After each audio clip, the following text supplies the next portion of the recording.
Marcus Whitmore stood at the floor-to-ceiling window of his Manhattan penthouse, watching the city lights flicker like distant stars. His reflection stared back at him, a man who had everything money could buy but nothing that truly mattered.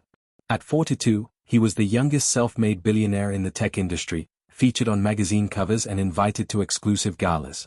Yet tonight, like every night for the past 3 years, he felt completely hollow. The twins were born on a winter evening when snow fell silently over the city. Marcus had paced the hospital corridor for 17 hours, his Italian leather shoes wearing a path in the linoleum floor. When the doctor finally emerged, the expression on his face made Marcus's blood run cold. Emma and Ethan came into the world without crying, without moving, their tiny bodies still as porcelain dolls. The medical term was cerebral palsy, severe and unrelenting. The twins could not walk, could not speak, could barely move their limbs. Their bright blue eyes were the only part of them that seemed truly alive, following movement and light with an awareness that broke Marcus's heart daily. His wife Sarah couldn't handle it. 3 months after the twins arrived home with round-the-clock nurses and specialized equipment, she filed for divorce. Marcus found the papers on his desk one morning, right next to the quarterly earnings report that showed his company had just crossed the $5 billion mark. He signed both documents with the same pen, feeling nothing. Sarah moved to Paris, sent birthday cards twice a year, and never asked about the children. Marcus told himself he didn't blame her, but late at night, alone in his study, he knew that was a lie. The penthouse became a medical facility disguised as a home. Physical therapists came and went. Speech specialists tried experimental techniques. Neurologists from Boston, London, and Tokyo flew in to examine the twins, offering the same sympathetic head shakes and carefully worded non-promises. Marcus threw money at the problem like he'd solved every other challenge in his life, but this time, wealth was meaningless. The twins remained locked in their silent, motionless prisons. He hired and fired 17 nannies in 2 years. Each one came with impeccable credentials and left with their optimism shattered. Some couldn't handle the emotional weight. Others treated the children like broken objects rather than human beings. One lasted only 3 days before Marcus found her scrolling through her phone while Emma lay crying soundlessly, tears streaming down her immobile face. He escorted that woman out personally, his rage barely contained. Then came Rosa Martinez. She arrived on a Tuesday morning in early spring, carrying a small worn suitcase and wearing a dress that had been mended at the hem. The agency sent her profile ahead: 48 years old, immigrant from Guatemala, 20 years of childcare experience, references that called her patient and kind. Marcus almost rejected her application because her English was imperfect and her credentials weren't from fancy institutions. But something in her eyes during the video interview made him pause. They held a warmth he hadn't seen in a long time. Rosa's first day, Marcus watched her through the nursery camera system he'd installed throughout the penthouse. She entered the twins' room quietly, setting down her bag before approaching their specialized cribs. Emma and Ethan lay there as they always did, eyes open but bodies still. Rosa didn't flinch. She didn't sigh. Instead, she smiled, a genuine expression that reached her eyes, and began speaking to them in soft, melodic Spanish mixed with careful English. She told them about the morning sunshine, about the birds she'd seen on her subway ride, about how happy she was to meet them. Marcus found himself leaning closer to the monitor, watching this simple interaction with an intensity that surprised him.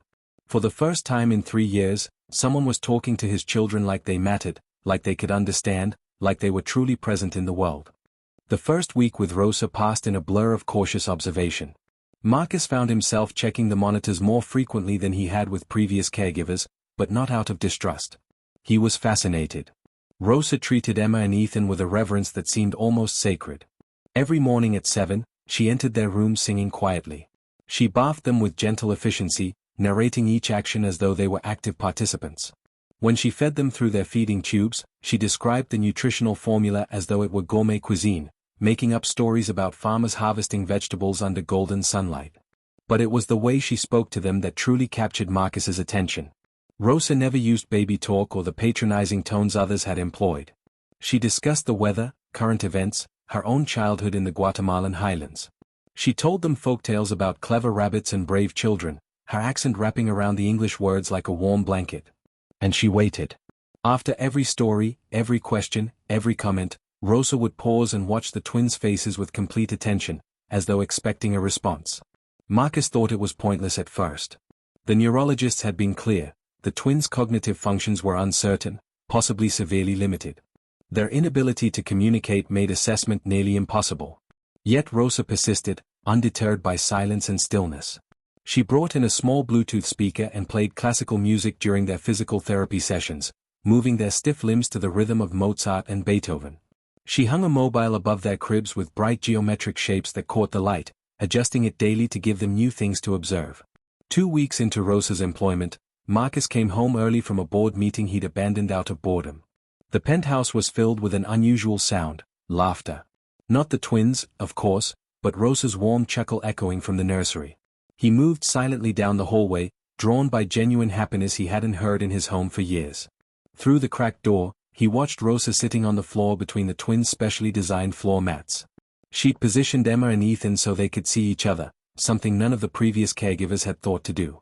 Rosa held a children's book, showing them the colorful illustrations of farm animals. But she wasn't just reading. She made sounds for each animal, exaggerated and silly, mooing like a cow with dramatic flair, oinking like a pig with such enthusiasm that her whole body shook. And then Marcus saw it. Emma's eyes crinkled slightly at the corners. It wasn't a smile, not exactly, but it was a response. Recognition. Joy, perhaps. Rosa saw it too and gasped with delight, praising Emma in rapid Spanish before kissing her forehead tenderly. That night, Marcus did something he hadn't done in months. He knocked on the nursery door during the twins' bedtime routine. Rosa looked up, surprised but not alarmed. Marcus asked if he could stay, and she simply nodded, gesturing to the rocking chair in the corner. He sat, feeling awkward and enormous in the delicate furniture, watching Rosa prepare his children for sleep. She changed them into soft pajamas, applied lotion to their skin with careful massage strokes, and tucked them in with blankets she'd apparently brought from home, hand-knitted items in cheerful yellows and blues. Then Rosa began to sing. The lullaby was in Spanish, the melody haunting and beautiful. Marcus didn't understand all the words, but he caught fragments, something about stars watching over little ones, about angels keeping guard, about tomorrow bringing new light.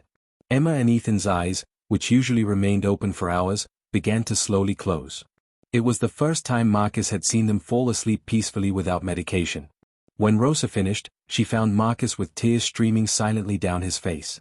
She didn't comment, didn't ask questions. She simply touched his shoulder briefly as she passed, a gesture of comfort that felt more valuable than any words. After she left, Marcus sat in the darkness with his sleeping children, listening to their assisted breathing, feeling something shift inside his chest. It felt dangerously close to hope. The next morning, Marcus did something unprecedented. He cleared his schedule and spent the day at home, shadowing Rosa.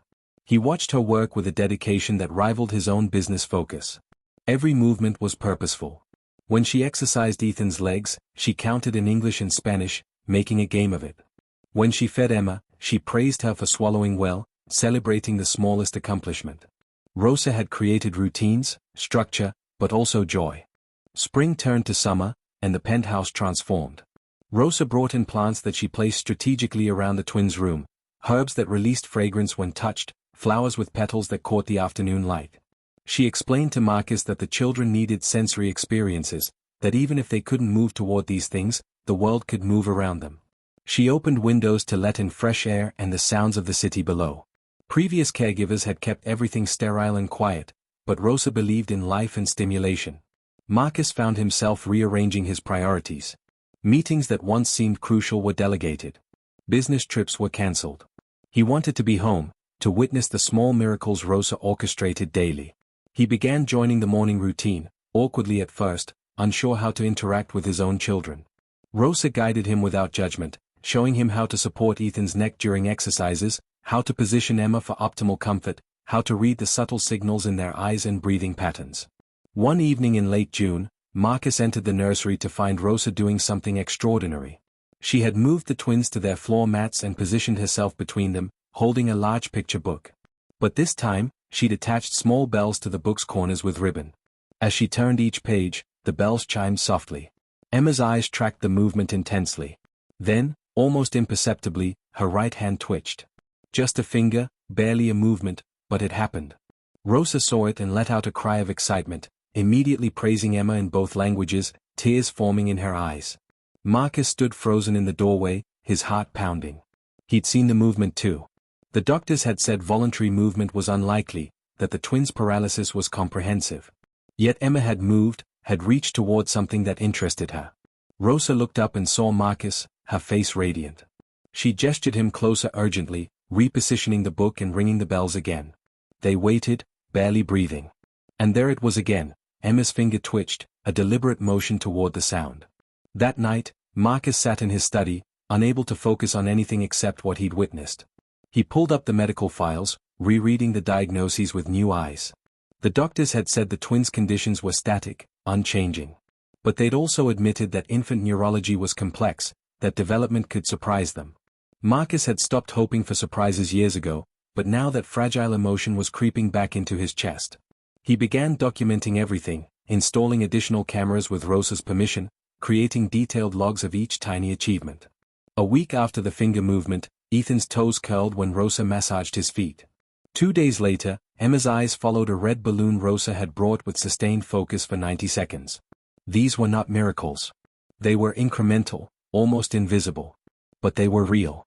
Marcus also noticed changes in himself. He smiled more. He slept better. The hollow feeling that had consumed him was filling with something substantial, purpose. Rosa had given him that, not through grand gestures but through her steady, unwavering belief that his children were present, aware, and worthy of every effort. She never called them broken or hopeless. She called them Emma and Ethan, spoke to them as individuals, and somehow, they were responding. One Saturday morning, Marcus proposed increasing Rosa's salary substantially. She refused. He offered to move her from the small staff room to a larger guest suite. She declined.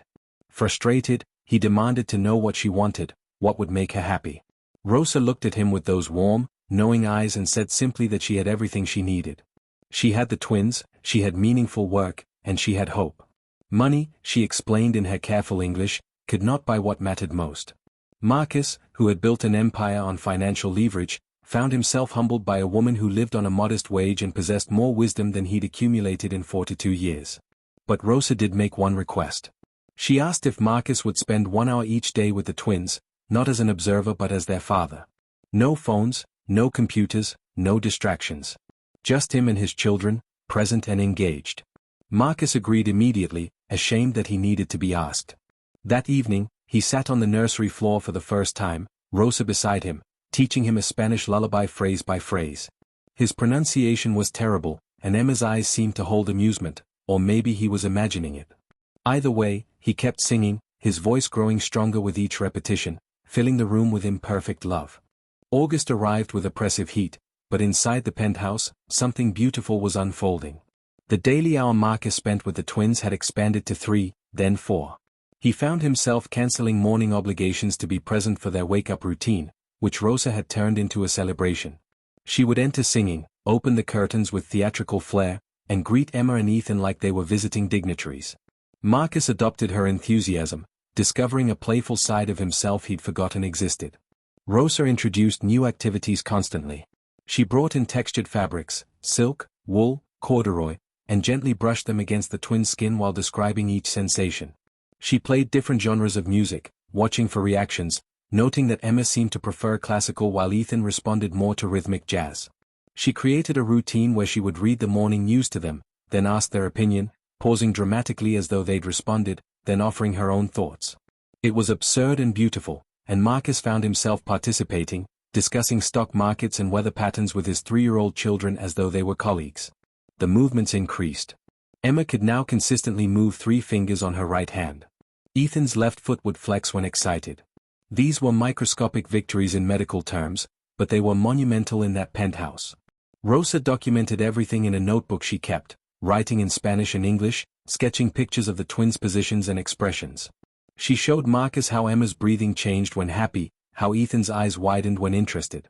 She was teaching him to see his children, truly see them, beyond their limitations. One afternoon in mid-August, Marcus came home to find Rosa in tears. His heart stopped, fearing the worst. But these were tears of joy. She led him to the nursery where Ethan lay on his mat, and in her hand she held a small squeeze toy shaped like a duck. She placed it in Ethan's palm, and slowly, with tremendous effort, his fingers closed around it. The pressure was minimal, the grip weak, but it was intentional. Ethan was holding something for the first time in his life. Rosa squeezed the duck gently, and it quacked. Ethan's eyes went wide, and his mouth opened in what might have been surprise or delight. Then his fingers tightened fractionally, and the faintest quack emerged. He had caused something to happen. He had affected his environment. Marcus sank to his knees beside the mat, watching his son hold that ridiculous rubber duck, and something inside him broke open. 3 years of grief, anger, and helplessness poured out. He sobbed without shame, his hand resting gently on Ethan's chest, feeling the rapid heartbeat of his beautiful boy who was trying so hard, achieving so much. Rosa knelt beside him, her hand on his shoulder, crying too, murmuring prayers in Spanish. They stayed like that until Ethan's fingers relaxed and the duck fell away, but the moment remained, crystallized in memory forever. That night, Marcus called the twins' neurologist, Dr. Patel, and insisted on an emergency evaluation. He described the progress, the movements, the engagement. Dr. Patel was skeptical but agreed to visit the following week. Marcus spent those days in a state of nervous energy, simultaneously hoping for validation and fearing the doctor would dismiss what they'd witnessed. Rosa remained calm, continuing her routines, unbothered by external opinions. She knew what she'd seen. She knew who Emma and Ethan were. Dr. Patel arrived on a Tuesday morning with 2 colleagues and equipment for comprehensive testing. Marcus and Rosa stood together, united in protective advocacy for the twins. The examination lasted 4 hours. The doctors manipulated limbs, tested reflexes, observed responses to stimuli. Emma and Ethan, perhaps sensing the importance, performed remarkably. Emma moved her fingers multiple times. Ethan gripped the reflex hammer briefly. Both children tracked objects with sustained focus. When Dr. Patel finally spoke, his voice carried wonder. The twins had developed voluntary motor control that their previous scans suggested was impossible. Their cognitive engagement was evident and active. While they remained severely physically limited, they were progressing in ways that defied their initial diagnosis. He asked what had changed, what therapies Marcus had employed. Marcus simply gestured to Rosa, who stood quietly by the window, and said she had changed everything. She had believed when no one else did, including him. Dr. Patel's report opened new possibilities. He recommended intensive physical therapy, communication device trials, and continued cognitive stimulation. But he also said something that struck Marcus deeply: the progress wasn't just about technique or therapy.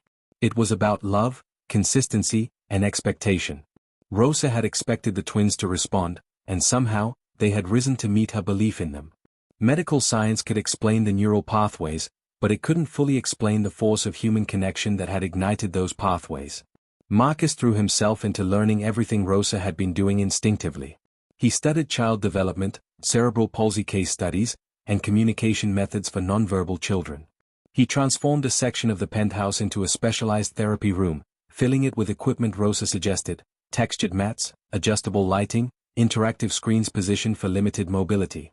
But the most important element remained Rosa herself, the heart of everything good happening in that home. As autumn painted the city in gold and crimson, the twins celebrated their 4th birthday. Marcus organized a small party, just the 4 of them, because that's what family was now. Rosa baked a cake using a recipe from her childhood, decorating it with bright frosting and 4 candles. They sang happy birthday in English and Spanish, and when they brought the cake close to the twins, Emma's fingers moved deliberately, reaching toward the flickering light. Ethan's breathing changed rhythm, excitement evident in his wide eyes. They were present, engaged, celebrating their own existence. That evening, after the twins were asleep, Marcus asked Rosa to join him in the study. She came hesitantly, unused to being summoned to his private space. Marcus poured 2 glasses of wine and handed her one, then he did something that shocked them both: he apologized. He apologized for not appreciating her sooner, for almost rejecting her application due to superficial prejudices, for taking so long to see what she'd been showing him all along. His children were not broken. They were different, challenged, but whole and present and deserving of every opportunity. Rosa accepted the apology with grace, then shared something she'd never told him. She had a son back in Guatemala, grown now with children of his own. 20 years ago, he'd been diagnosed with a learning disability and everyone said he would never read, never succeed. But Rosa believed in him, worked with him, refused to accept limitations as destiny. Today, he was a teacher in their village, helping other children who struggled. She had learned then that belief was powerful, that love could open pathways medicine couldn't see. She'd brought that knowledge to Emma and Ethan, and they had proven her right. Marcus made a decision that night. He promoted his COO to CEO and stepped back from daily operations. His company would continue without him at the helm. His children would not. He established a foundation dedicated to supporting families with severely disabled children, hiring Rosa as the director of family services. She protested, saying she wasn't qualified, but Marcus insisted. Who better to guide desperate parents than someone who had walked this path and found light? The foundation grew quickly, funding research, providing resources, training caregivers in Rosa's methods of engaged, loving care. Marcus discovered a purpose beyond wealth accumulation. He spoke at conferences, sharing Emma and Ethan's story, showing videos of their progress. He fought for policy changes, better medical support, recognition that disability wasn't the end of potential. But his favorite moments remained the quiet ones. Early mornings when he and Rosa prepared the twins for the day, working in comfortable silence punctuated by Spanish lullabies and whispered encouragement. Afternoons when they would take the twins to the penthouse terrace in their specialized chairs, letting them feel the wind and sun, describing the clouds and birds. Evenings when they gathered in the nursery, reading stories, playing music, celebrating microscopic victories. Emma learned to consistently move her right hand, eventually controlling 5 fingers enough to activate a specialized communication device. The first word she selected, painstakingly, over the course of 10 minutes, was Rosa. The second was Daddy. Marcus wept, and Rosa wept, and they laughed at their tears while Emma's eyes danced with something very much like pride. Ethan developed a grip strong enough to hold toys, to pull himself slightly toward things he wanted. His vocalizations increased, not words, but sounds that carried intention, emotion. He learned to make different noises for different needs, and Rosa became fluent in this language, interpreting for others, ensuring Ethan was heard. Years passed, bringing slow but steady progress. The twins would never walk, might never speak conventionally, but they communicated, they learned, they loved. Marcus often thought about that first day Rosa arrived, carrying her worn suitcase, speaking imperfect English, possessing nothing but warmth and wisdom. She had saved his children. She had saved him. On Emma and Ethan's 10th birthday, Marcus stood in the therapy room watching Rosa guide them through exercises, singing as she always did, praising every effort, believing in every possibility. His children laughed, actual sounds of joy that had developed over years of feeling safe and loved. Marcus thought about the man he'd been a decade ago, hollow and lost, throwing money at problems, unable to see solutions that couldn't be purchased. Rosa had taught him that the most valuable things in life, love, dedication, hope, belief, couldn't be bought. They had to be given freely, patiently, without expectation of return. And in giving them, everyone involved was transformed. The maid who became family. The billionaire who became a father. And the twins who, against all odds, became the very definition of triumph.